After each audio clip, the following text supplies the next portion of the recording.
Let's see how to apply the new saving account for clients. We need to apply the new saving account for clients. We have two methods to pass through. The first method, you can just come here on application, then you go direct to new saving application. After opening it on the new saving application, it will come the form which you need to fill it. So you can just decide to pass here, but also you have the other method, which is you can just search the client you need to open for him the new saving. For example, it's Yusufu. When I search for Yusufu, I take Yusufu Michael. When you open for Yusufu Michael accounts, you go direct here on the part of application. When you come here on the part of application, when you click it, you'll find that the same model as what is found here on application. So you can just come direct to new saving account and you click in new saving accounts. After click it, you just follow the procedure by filling all the information. So here on the product name, you're just going to drop down and select the product name you need to open for accounts. Let me select mandatory saving. Then here is the field officer. Field officer is Bashite. Then here you're going to put the submitted date of when you were opening the saving account for clients. For instance, the saving accounts, I'm going to put it when I open it. That's much. And here is external ID. External ID is not mandatory to put it, but if there is, you can put it because it does not have the star. Remember that all the filling with the star are mandatory, but those with not star are not mandatory. So if there is external ID, you can just put it. If there is not, you can just go to next step. When you come to next step, we find here that the currency is Tanzania shilling because it's already configured, but also here the nominal annual interest, which is 2%. So this for mandatory saving, annual interest is 2%. Then there's currency multiple, which will be 1. Then there's interest calculating using. Here interest calculating using, it can be daily balance or average daily balance. So you're going to select according to what are you using. For today I'm going to take for daily balance. The decimal places is 2, but you can change if you need to be 3 or 4, it's up to you. There's interest compounding period. Interest compounding period, you're going to choose when you're going to choose how are you going to be compounding your interest.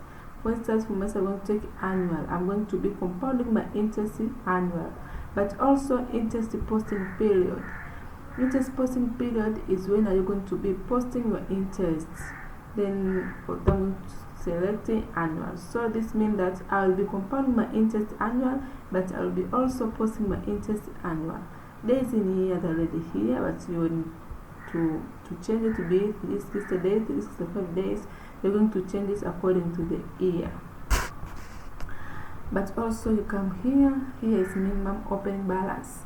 So you're going to put the minimum opening balance for mandatory saving. You can decide according to your system, according to your circles, the minimum opening balance for clients to pay before opening this. For instance, let's take example 10,000. Then here there's apply with low fee for transfer.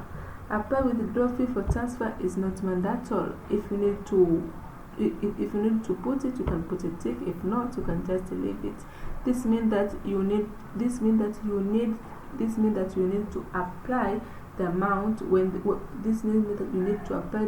when clients come to withdraw. When clients come to withdraw the saving. When clients come to withdraw the saving, he or she must pay the amount for withdrawal. That's why it's apply with the low fee for transfer. But it's not mandatory, you can just remove it. And here there is lock-in period. This lock-in period means that when I'm going to put, for instance, I'm going to put it there, and the type here maybe 3 months. This means that my client Yusuf will not be allowed to withdraw his saving until 3 months have been passed. So if we need to put 5 weeks, this means that Yusuf will not be allowed to withdraw this saving amount until 5 weeks has been passed. But if it's not there in your circle, you can just remove it because it's not mandatory. You can just remove it. And then here there is overdrafting. So if your circle is allowed to overdraft, you can just put a tick, but if not, you can just remove a tick. Overdraft, this means that you allow Yusuf to take more amount. You allow Yusuf to take more amount from his saving account than those which are saving account. For instance, Yusuf is having 50,000 in his saving account, but if you put overdraft allowed, you can just allow Yusuf to take even 60,000 from his saving account. This means that you take more money than that which you own. So if there is overdraft, you can just put the minimum overdraft required, but also nominal annual interest for the overdraft, the maximum overdraft amount limited. So you can just put, maybe for instance, minimum amount, maybe it's 15,000, but also annual interest for calculating overdraft, maybe it's 1%. In the maximum overdraft which Yusuf can be allowed to overdraft, maybe it can be 100,000. But if there's not, or you are not using this overdraft, you can just remove it. It's not mandatory. Just remove it. After remove it, then you come here. Here there is the enforced minimum balance. If there is enforced minimum balance, you can just put a tick, and then you have to put the balance required for interest calculation, the minimum balance. Then after here, you can go to next step.